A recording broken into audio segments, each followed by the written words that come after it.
Hey guys, welcome back to Bayside Online. We are so happy that you made it to service today. My name is Morgan May. I'm on the team around here, and today we have a fantastic worship service that we're so excited you're going to be a part of. But first things first, before we get into today, we really do want to know you and connect with you here at Bayside, so we do invite you to jump into the chat, tell us where you're watching from, tell us how your day is going. We would love to connect with you. Okay, here's what I love about the Bible.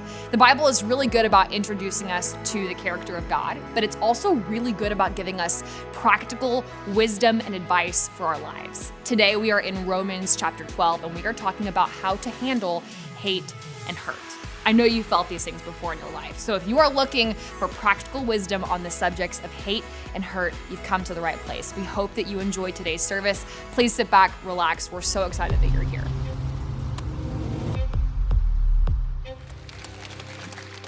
Good to have you all here. Good to have you online. My name is Mark, one of the pastors here at the church. Really good to have you here. And when we are hitting a text today that is so practically helpful, and it's super hard. I'm just going to be upfront with you right now. It's super heavy and hard in regard to the personal nature of being a human being in this world. Romans chapter 12 is where we are. We're doing 3 weeks, and this is the last of the 3 weeks in Romans chapter 12. And this hits like this really, like I was thinking about as this text hits you, as it hits all of us, how do you kind of think about it? So one of the ways to think about it is this. I remember a few years ago, my wife had got on a trip to Uganda. So my wife and my 3 daughters go to Uganda once every year or so to visit our friends. They run a mission organization there. And they had gone on a Wednesday, and by Friday, I was completely locked out of my house.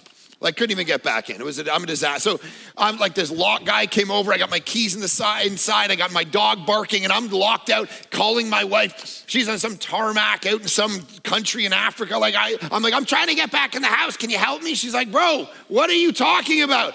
See, here's what I've realized about life. My wife and I are so intertwined for the last 25 years. When she gets away from me a little bit, I derail as a human being. All right, I can't even function properly. I have no idea which way's up. I remember a couple years ago, she went away for a couple of days with some girlfriends, and I was taking care of the kids, and like we're walking around, and I was throwing all the kids in the car, 3 daughters, for those of you who don't know, so pray for me. And then I was like, hey, I don't want any of you to bring any hot chocolate in this car. It's a brand new car. No hot chocolate. Oh, Daddy, it's wintry time, please, with the hot chocolate. I'm like, no, I'm not putting up with any of this nonsense. Come on, Daddy, please. And so my middle daughter, I think, or my youngest, makes this big thing. I'm like, okay, but you better be careful. So I'm sitting out here. All I hear is, oh, shoot. Don't tell him. Don't tell him. Don't tell him. And I'm like sitting there getting my shoes on, so I'm gonna come around the corner, hot chocolate all over the carpet of my house at the front door. I'm like, what do you do? And I just start losing. They're like, Daddy, it's Christmas time. And they start to say all their nonsense. And I'm like, and finally, I guess one of them had gone and told my wife in a text that I was freaking out on them or whatever. And so all of a sudden, out of nowhere, this text dings through and just said, remember, relationship over rules. And that kind of melted my heart, but the other side of me went, which one of you little jerks went behind my back and are ratting me out to your mother, you bunch of... Anyway, so point being, when you are disconnected from someone you've kind of jived with, when you get that disconnect, life just doesn't flourish. It feels like you're just discombobulated. You're out of tune. And the same is true about our connection with the God of the universe, who made us to be in relationship to him and to do things in a particular way, to do life in relationships. And when we're not doing those things in a particular way, we're just gonna live out of tune realities, right? We're just not going to really flourish in the way that God has set us up to flourish. And that couldn't be more true than the topic we're talking about today, which is this really like specific, it seems randomly specific, but Paul hones in for a bunch of these verses on like revenge and forgiveness in the context of persecution, hurt, and hate. And how do we deal with that as individuals in our life? How are we supposed to respond? And it's super specific because he's gone from all this theology and now he like turns into this thing, which I think you're gonna realize is basically really relevant to every single person in this room. Hate and hurt are going to happen to every single one of us. And the question is, how do we do that well, like we're in tune, like we're truly human versus just normally human? Like if you're just a human being, what naturally is gonna happen when someone hates you or hurts you is you're gonna retaliate. That's why we love watching Gladiator and Braveheart, right? It's like those guys killed those guys' wives. So all you want to do is watch them just going in that horse and just cut their face off. And you're like, yes, this is the most satisfying reality in the world. And on a human level, of course, someone hates you or hurts you. Of course, that is what you do. But then Christianity comes in. And Jesus comes in and he starts to teach some stuff that those of us who are just human are gonna go, my gosh, this is really tough. And I don't know if I can do this. I don't know if I can actually, and that's the beauty of it. Because the minute you start to feel something push against you like this, like I don't want to do what God is telling me to do here, you know you've probably bumped into God versus you've made God in your own image. See, if you're never bothered by what the Bible says to you, you're probably just capturing God in your own image. And you're making him like you, like a Sacramento suburbanite going through life. If God sounds a little bit too much like a Californian suburbanite, you might have a cult of your own brain. If he never pushes against you, if you're never uncomfortable, you're probably not talking about the God of the universe that you're listening to. And if you're new, we're glad you're here. The Bible is gonna push back against you in such an interesting way. So let's get going. Okay, Romans chapter 12, verse 14. Hello, okay. Okay, there we go. This is not working. Okay, so bless those who persecute you. Okay, so we're already now in trouble. So let's talk about this for a second. Here is something Christianity throws out to all of us. You will be persecuted as a Christian if you decide to follow Jesus. If you just decide to go through the world and never hold any beliefs that anybody cares about, no one's ever gonna bother you, you're not gonna get persecuted. If you decide to say, the Bible's real, Jesus really rose from the dead, hell and heaven are really thing, Jesus is the only way to God, then you're gonna get persecuted. So in history, what persecution has looked like is literally they say about 265 million Christians have died as they have followed Jesus. People have literally killed them or martyred them for their faith. 260 million people throughout human history. And what's really important about that is that we don't think that was a point in history. That is still going on today all over the world. You have to have your head pretty buried deep in the sand to think that people are just going through life. It's everywhere. It's North Korea, it's Vietnam, it's Cambodia, it's China, the underground church, it's Latin America, everywhere. There is persecution. There's literally people in Vietnam, Cambodia, the jungles that will preach about Jesus. And I've known people that are connected directly to people who pastors will preach the gospel and they will be buried in the center of a village with their heads sticking out of the sand, and the villagers will come and just use their head as a soccer ball until they're dead. That's now. That's not 400 years ago in some medieval time. That's now. And then we go, yeah, but I'm gonna lose my tax break. Persecution is alive and well all over the world because people have decided, I'm gonna follow Jesus and I'm not gonna follow the empires of the world. I'm not gonna just if somebody says, hey, listen, you're a follower of Jesus and I'm gonna kill your whole family, there are people still to this day that are actually living that out.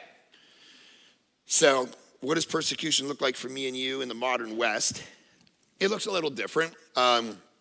Persecution for us looks like being canceled for the most part, right? Like if you have certain doctrinal beliefs, people will cancel you now. Like if you believe certain things about sexuality or exclusivity of Christianity or whatever, you're gonna be canceled. They'll go deep back into something you said or whatever 30 years ago, and some audio recording of it, and your whole life will be able to get fired from your job, whatever, because people are like, okay, this is what persecution looks like in the modern world. It's a very interesting reality. A guy that I know, a pastor friend of mine in Australia, is going through this right now. So one of the board members of his church just took over the big like footy team or whatever they call it, like rugby. It's basically like it's the biggest thing in all of Australia. It's like he took over an NFL team. And they tracked down what the church believed and something that the pastor had said 15 years ago. And they said, do you as the board member of this church, that means you believe all these things.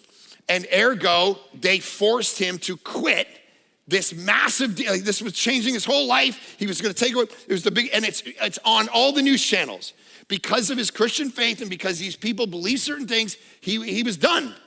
And the interesting thing about that is I actually kind of like it. Because here's why we should kind of celebrate this a little bit.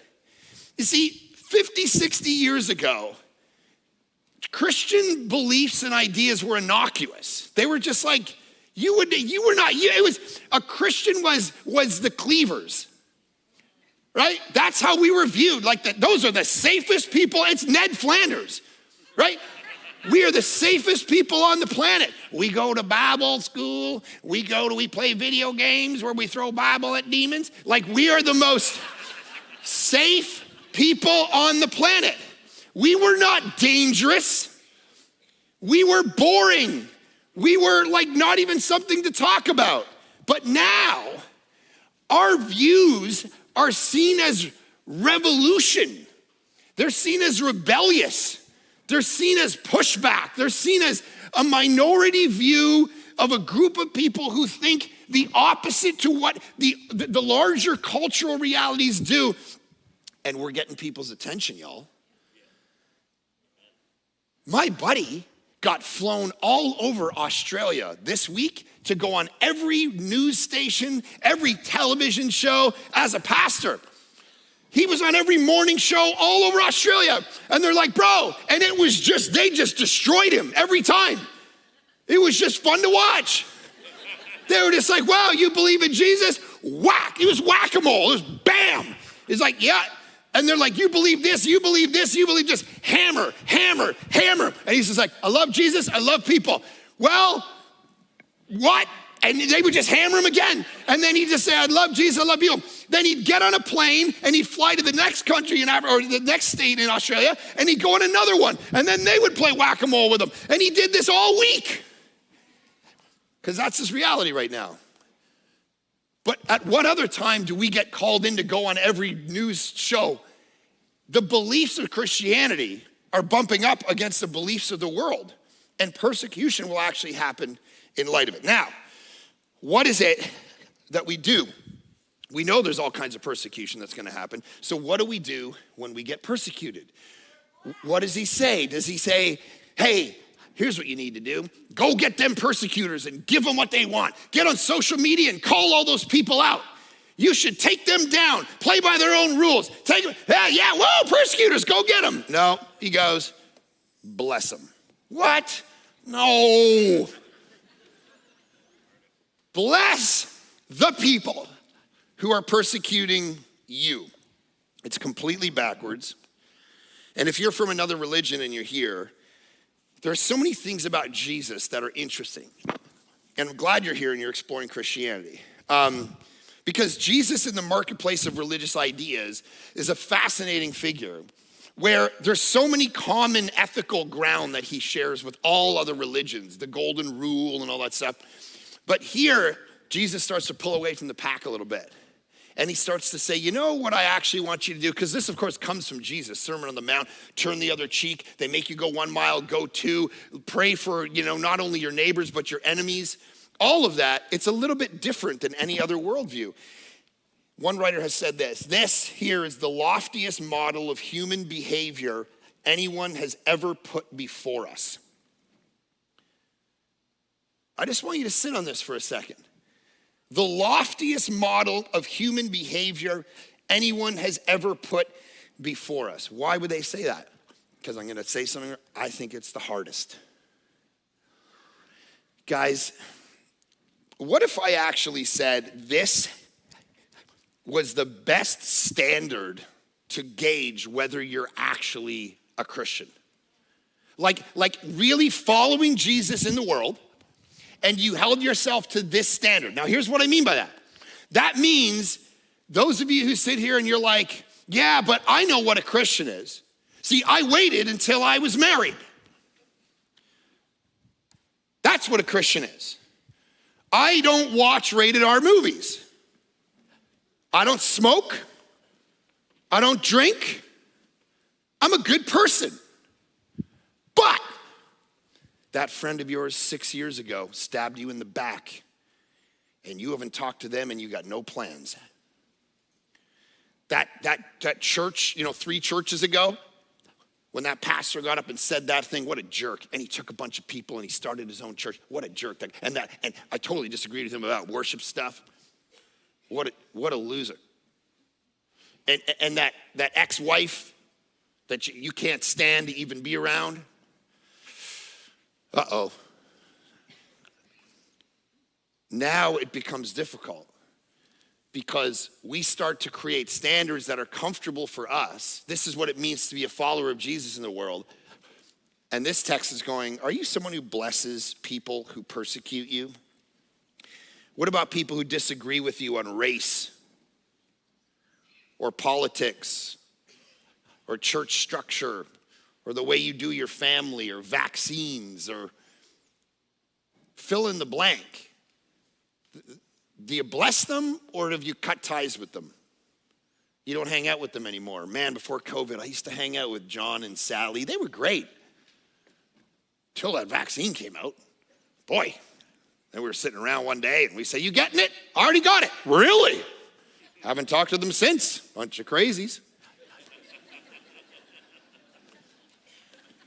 This is what happens in the Christian world. And yet, all of our lives, all of history, think about this. I was thinking about this week. All of history, we are affected by the denial of this ethic. What are all the world wars about? Someone denying this and saying, you hurt me, I'm going to hurt you. I'm going to hurt you worse. This week in the news, Putin's talking about nukes. Nukes. What is that? Imagine world leaders did this. Everything would be different. But that's too macro. So what about you? Here's where it's hard. I fired a guy a few years ago from our church. And I couldn't tell the church why, because I wanted to protect his family. It was something that wasn't anyone's business, but I wanted to protect certain family members from what would have been said. And so I just got up in front of the church and I said, I fired him. Well, that went over well. Because I had to sit in my office as person after person after person came in and said, we're leaving your church. I can't believe you don't have any grace. How dare you fire this guy? I'm leaving your church. I'm taking my money. I'm taking my friends. And then they jumped on social media and slammed me on social media. And I had to sit there and nod and say, okay. Because what's my natural inclination? I can talk. It's the one thing I get paid for, okay? I can talk, guys. And if those people came in and said, I can't believe you fired him, let's go. Because I got 14 reasons, and some of them have A, B, C, fill-ins, everything for the reason I let this guy go. Fill-ins. But I had to sit there with these people and just watch their face and all their ignorance and just hit me and hit me and hit me and hit me. And what did I do? I made sure that the family was taken care of. Because that's the job. That's the job at the end. So, I told you this one's heavy. And it's heavy because the text is heavy and we're half a verse in and we still got a couple things to go. So the pastor of the church that I planted Village out of, I was working as a young adult pastor for 6 years in this church. He was hired. He came in with his young family. His wife had passed away from cancer, and he came in, and he had a 15-year-old son. And over the course of 5 or 6 years, his son grew, and one day he went and he was house sitting. And as he was house sitting, he didn't realize that it was a drug house. And there was drugs being grown in the backyard. And 2:00 in the morning, he hears a rustling, and he gets up and he looks out the window and he sees two guys sitting there trying to pick stuff. And they look up at him, they pull out a gun and they shoot him in the face and kill him. Pastor's son, senior pastor of our church's son. 2 months later, they find the guy. What does he do? Says, I want to meet him. Goes into the jail. The kid sits there, won't even look at him. And the pastor walks right up to him and he stands and he says, get up. And the kid gets up and he embraces him, sits him down and says, I want to tell you about Jesus. Come on. To respond like that is supernatural. But that's what he just said you all got to do. You bless people who persecute you. What are you talking about, man? They're persecuting us. They're changing our state. We got to fight them. We got to fight them. You got to bless them. So weak.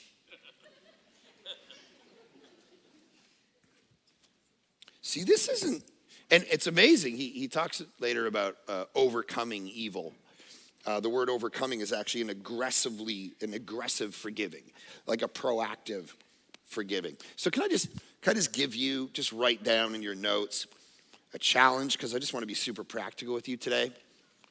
You got someone who's persecuted you, and I mean that in the most loose way. Like someone you actually just don't like right now. That cousin 5 years ago who said that thing at the Christmas party, and you can't believe it.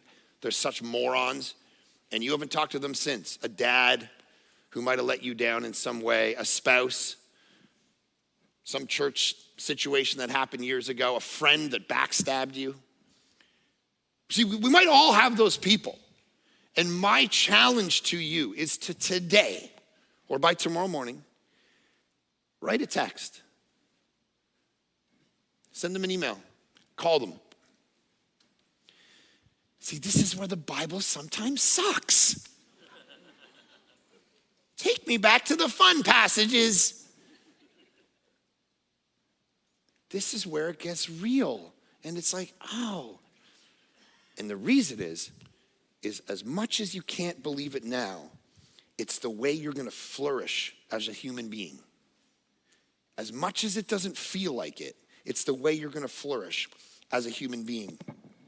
And I would say, and I want you to hear this, there is maybe no moment where you look more like Jesus than when you're forgiving someone. Isn't that like, because that's what Jesus does. He comes to forgive. So I'm supposed to look like Christ. When? In what? What are you doing when you look most like Jesus in the world? It's not preaching sermons. It's not convincing everyone on your social media page to believe what you think about whatever issue. That isn't when you look most like Christ. It's when you're forgiving somebody who has hurt you. Because it's exactly what he did. Father, forgive them, for they know not what they're doing. As these guys beat him, put him on a cross, and check this, it's what he does to you every day. He forgives you, even though you lie to him, you cheat on him, you little gossip, even though he told you not to gossip, you're too materialistic, you're too greedy. Every time you sin, and he goes, I'm going to bless you anyway. It's an amazing thing to hold up as something that we need to do.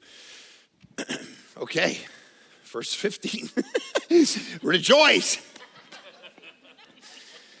Rejoice with those who rejoice. Okay, let's pick up the speed a bit. Don't we stink at this?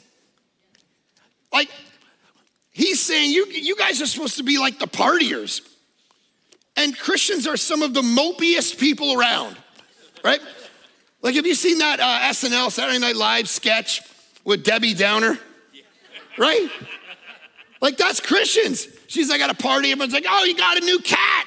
She's like, do you know the number one killer of cats is feline AIDS? Wah, wah, wah. You know, That's Debbie Downer.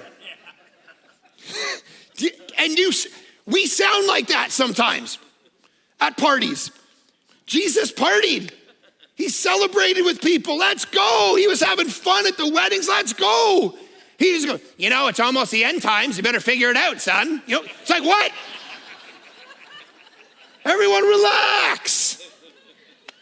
Rejoice. Have some fun with people who are celebrating.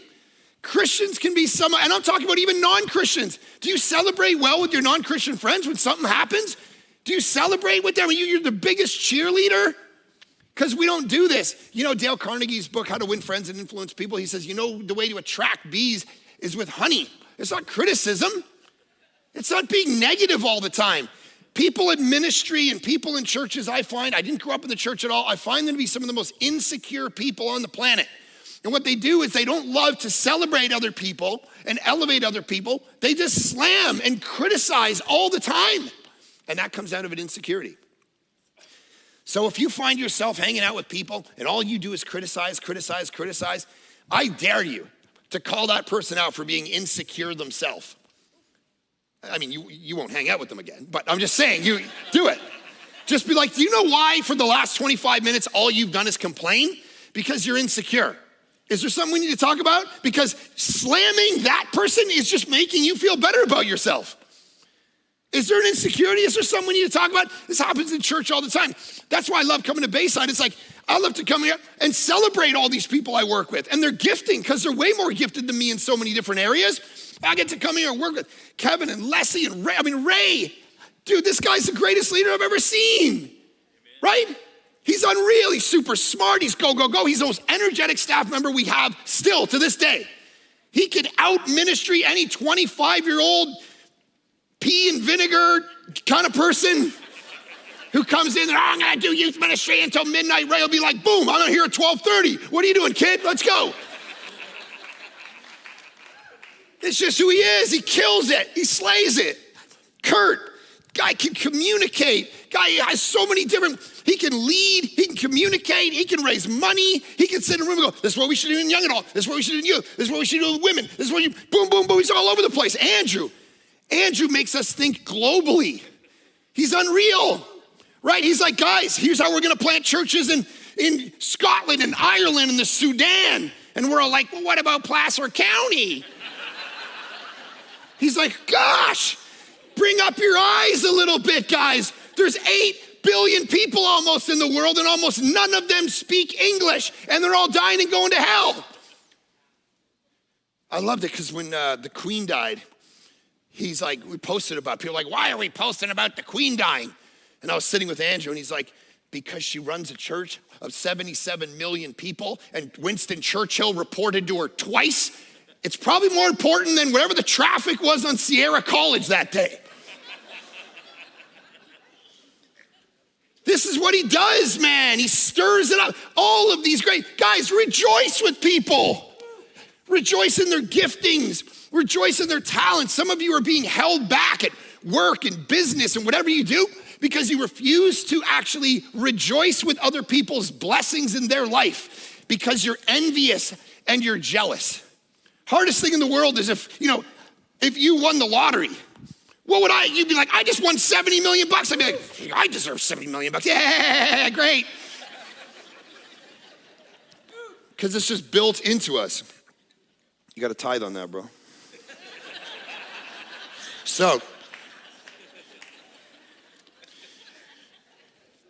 when you're sitting around with people and you've been criticizing people for a long period of time, ask the question, what's the ratio of time we've been sitting criticizing someone to praying for them? Because that's a dangerous question. And then he says, so rejoice in those, and then mourn with those who mourn.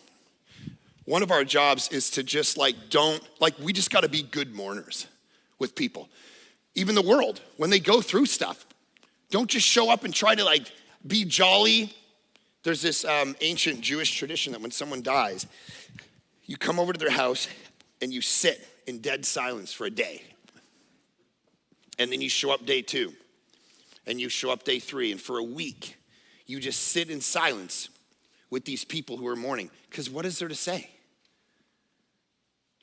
My friend, his wife took her own life a couple years ago, and his senior pastor at the time has all the wisdom in the world, the smartest guy I know.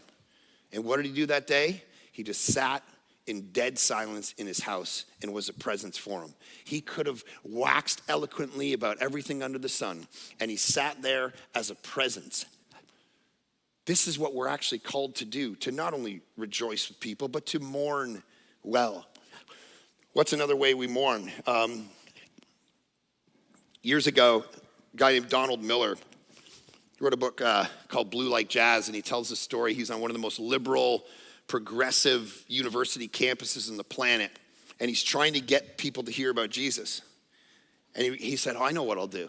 So he set up a confession booth where all these progressive kids, all hopped up and drugged out and sexed up and whatever, could come into the confession booth, and he would sit there as a Christian. But then when they got in the confession booth, just when they went to go and confess their sins, he said, no, I'm not here for that. I'm here to tell you about the things that the church has done in history to hurt people and ask for forgiveness. And he would go through the witch trials and the crusades and all this stuff that all of these progressive kids rejected the church for, and he would just look at them and say, I'm sorry. That's not the way of Jesus. I'm sorry. What a beautiful way to mourn. Because it's just admitting stuff. It's admitting that we've had some bad seasons within the history of the church. And we love you. And some of you are here and you're like, I don't want to become a Christian because I see Christians as judgmental. I see them as hypocritical. I see them as intolerant. I see them as mean. And the beautiful thing about getting this text today for you is it gets the veil pulled back a bit and you go, oh, that's not because what God wants them to do. The center of this thing is they're not like that. It's just them fumbling it, which is what we do. But I would say we fumble it. Like, we're not great at mourning because it's hard to mourn. It's hard to do that well. But I would say do it. Rejoice and mourn even if you're bad at it. Even if people misread it.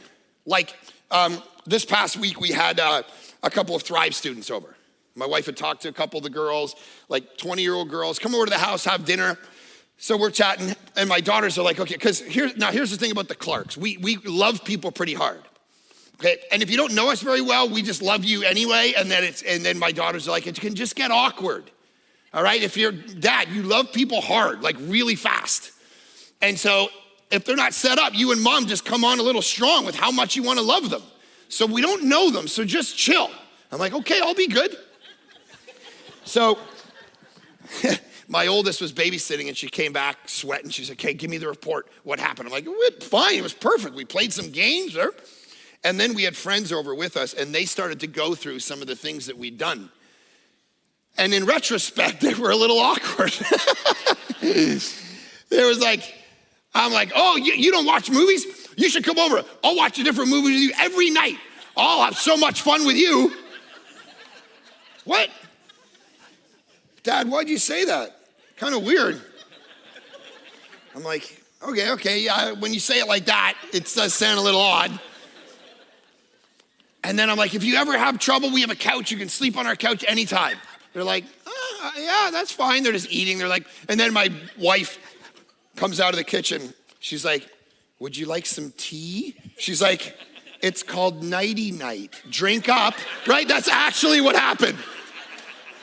Drink up. It's called nighty night. And the girl's like, okay. It's like, gonna end up in the back of a van or something. So just love people, even if they misinterpret it, and even if it doesn't always go just totally perfect. Just bless and rejoice and mourn, even if you fumble it and you're not perfect at it. Do it because this is what God's called you to do. And of course it's gonna be taken different ways by the people you're trying to maybe reconnect with and reconcile with. And if you send that text or send that email, they might look at you, oh, they're trying to be, this is what's in it for them. What are they trying to do? They're gonna ask me for money? So then he says, live in harmony with one another. Do not be proud, but be willing to associate with people of low position. Again, if you're not a Christian, what a beautiful teaching that we just mess up sometimes. But this phrase here of low position, he tells us, guys, what is your job? It's to hang out with people of low position. Like, isn't that a challenge? Because what we like to do is hang out with people who can kind of reciprocate. Like, that's what we like. But when he says it's low position, now, we're bad at this, right? We're just, like, I remember in my young adult ministry, I used to take my young adults down to this soup kitchen downtown Vancouver. And so there'd be like 200 guys sitting there just waiting to eat. Like, they'd be hungry. And we come in, but they made them do a church service first. So they're sitting there just waiting for these young adult kids, get through your little songs and your sermon, I want to eat. And I was in the backstage kind of talking with my buddy, okay, we're going to do this. And the worship leader, I'm like, oh yeah, go out and start your song. He goes out and he starts to play. And I hear it from the back. I'm like, uh-oh, no. And I walk out, he's literally doing this. Hungry, I come to you, and he's doing hungry. And the dudes are like, yes, shut up. My other pastor buddy used to do these meetings where people would come in the room and they'd like get membership information and he'd like throw snacks at people just to make sure they were paying attention. And so this one guy sitting there, and he could tell he just wasn't into it. He's like, hey, sir, and it just goes boom. And he's like, come on, sir, you can do better than that. Boom. He's like, come on, one more time. Boom. And he looks over and he sees this big cane. The guy's blind. He's just standing there.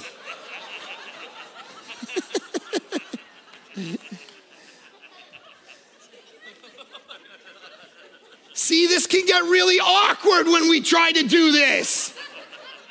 So then we just don't. We just give up. We're just like, I'd rather just hang out with people. I want to show you Timothy Keller, who is this pastor in New York City. He does this brilliant cultural critique. And he talks about this. He says, in the different cities in America, there are different idols or different things that kind of drive people. And they're driven by the questions of what gives them satisfaction and identity. So he does this. He talks about New York City. The question in New York City is, how much do you make? If you live in New York, that's what matters. How much do you make? How much do you make? You're living in Manhattan? How much do you make? What do you make? What do you make? What do you make? In Philadelphia, the question is, who is your family? Hey, who's your grandparents? Where are they from? Did they help establish, the city? What about the politics, right? It all was born, America was born, democracy was born out of Philadelphia. Who's your family? Boston, where'd you go to school? Right? You got Harvard, you got MIT. What matters in Boston? That you're really smart. How smart are you? That's what matters. Nothing else matters. And then he says this, do you know what it is in California? Don't put it up yet, okay. Good night. I'm just kidding. In California, he says the idol of California is clout. Who do you know? Who do you know? Who are you influencing? Who can get you into that thing? Who do you hang with? That's the idol of California. And what he just said is kick against it. Who do I want you hanging out with? People of low position with no clout. They can do nothing for you. And he says, do not be conceited. Oh, yes. Stressing you out. Does he not remember the batteries are dead? Verse 17, do not repay anyone evil for evil. So now he starts saying the same thing again. He actually says it 4 times. Be careful to do what's right in the eyes of everyone. If it's possible, as far as it depends on you, live at peace with everyone. Do not take revenge, my dear friends. Isn't this beautiful? But leave room for God's wrath. Ooh, what does that mean? It's actually such an interesting point he makes, because he says, so let's say you're a postmodern thinker and you have some education and you're sitting around California, you're sitting in this church service, you're watching online, and you're like, here's the one thing I don't like about God It's this concept that he has wrath. I mean, what an old, traditional, dusty concept that God would have wrath, that he ever gets angry. I don't like that God. I like a God who, gets around in the garden and looks over at me and just welcomes every idea I have, and he's just loving, but there's no wrath in him. So old school. But what Paul just did, if you think about it, is he said one of the most important characteristics of God, listen to this, for almost the rest of the world, who don't live like we live, but who live in a reality where men come into villages and rape and kill and are gone and never get justice in this life. They never go to jail. They never experience any kind of justice. How would you, as a father of those daughters or a husband of those wives, ever get up in the morning and actually go through life knowing no justice will ever get taken out on those people? It's only what Miroslav Volf calls the theologizing of violence. It's that you let God do it, and you know that one day he's going to. That's the only way you can get up in the morning, because how many injustices in this life never get taken care of? You see, if you're someone who sits and says, well, I like my God not to have any wrath, then that means he's laughing at racism too. Racist. He's laughing at murder. He just lets everyone into heaven because he just likes the company. Doesn't matter. There's no justice. But here's the beautiful thing that he just said. It is mine to avenge. I will repay. And here's the beautiful part about that, guys. Because he is perfect, he is going to treat every single individual in the context of judgment exactly according to you and you and you. And what you did in this life, it's not a carte blanche thing. It's perfectly executed and meted out by him, which is beautiful. But that means, see, some people are like, oh, that means he's going to treat people differently? Yes. Go read the Gospels. Jesus always treated people differently, right? He just walked around, there was thousands of people. He chose 12. And then within the 12, he chose 3. He got 12 dudes that are like, oh my gosh, I'm hanging out with Jesus Christ. This is legit. And then he's like, where are those 3 going? Oh, he likes them more than you. He's pouring more into them. Oh, okay. And then he would walk through a town and there'd be a bunch of sick people and they'd be waiting to get healed. And he'd just go through all of them and he'd just go up to one guy. He goes, hey, I'll heal you. Everyone's like, hey, question from the rear. Yeah, I'm moving on. Remember the guy who walked up to Jesus and he's like, hey, Jesus, what do I need to do to gain eternal life? And Jesus is like, I need you to sell everything. I mean, the Maserati, the place in Tahoe, everything, and give it to the poor, and then you can get eternal life. And the guy's like, I'm not doing that. And then the guy hanging on the cross, like 3 weeks later, is like, what do I need to do? He's like, nothing. I'll see you in about 15 minutes. You're good. What? What? If the rich guy was there, he'd be like, wait a minute, what? You said I had to sell everything. Guys get nothing? That's right. Because I treat you different than you, different than you, different than you, different than you in this life and in the next life. Because I'm going to mete out exacting, perfect judgment on everybody. And there's only 2 options when it comes to this wrath, by the way. One of them is that it falls on you. And the other one is that it fell on Jesus for you. That's what Paul's been unpacking for 12 chapters. You can try to bless people who don't do, you can try to bless the persecutors, you can try to be a good guy, you can try. At the end of the day, the wrath of God is coming. And the only question is, does it hit you or does it hit Jesus for you? And some of you have never given your life to Jesus and said, I want the wrath of God to hit you for me because I am not good enough. And even today, Lord, that those people would be stirred in their spirit of a difficult text like this that exposes a lot of probably failures on our part, certainly mine, because I want to repay persecution with my own justice and get people back for if they're talking about me. But how beautiful is this that Mark, if your identity is in Christ, it is no longer you who live, but Christ who lives in you. You've been crucified with him. There's no reputation to fight for here. I'm gonna do it. I'm gonna make sure every person that's ever wronged you is dealt with exact to what they should be. So that's gonna put steel in your spine to have that kind of security. Lord, I am super thankful that Jesus took the vengeance for the world, but that now it's our job to let him take it for us, to come in behind him and repent of our sin and receive him and his sacrifice on the cross and in the resurrection for us. So let us in this moment do that. And those of us who already have, that we would rejoice in it and love it, and let us drive a forgiving, blessing life that we never could have done in our own strength. In Jesus' good name we pray. Amen.